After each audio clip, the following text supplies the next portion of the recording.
ఒకసారి గరుడ శ్రీకృష్ణుడితో, ఈ భూమి మీద నాకన్నా వేగంగా వెళ్లే ప్రాణి ఉందా ప్రభు అని అడుగుతుంది. అది విన్న సుదర్శన చక్రం, ఈ లోకంలో నాకన్నా శక్తివంతమైన ఆయుధం ఉందా అని అడుగుతుంది. ఇదంతా విన్న సత్యభామ, త్రేతాయుగంలో మీ భార్య సీత కన్నా నేను అందంగా ఉన్నాను కదా అని గర్వంగా అంటుంది.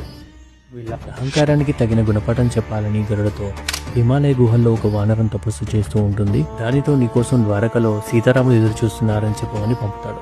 సుదర్శన చక్రాన్ని పిలిచి ద్వారం వద్ద ఉండమని, ఎంతటి వారు వచ్చిన లోపలికి అనుమతించవద్దని చెప్తాడు. సత్యభాముడు వెళ్లి మహారాణిలా తయారవ్వమంటాడు.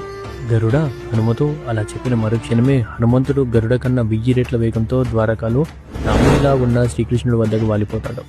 ద్వారం వద్ద నేను ఎవరు ఆపలేదా హనుమ అని శ్రీకృష్ణుడిని అడగగా, ఒక చక్రం ఆపడానికి ప్రయత్నించింది స్వామి, కానీ దానితో యుద్ధం చేస్తే మిమ్మల్ని కలవడం ఆలస్యం అవుతుందని మింగేశానని సమాధానం చెప్తాడు.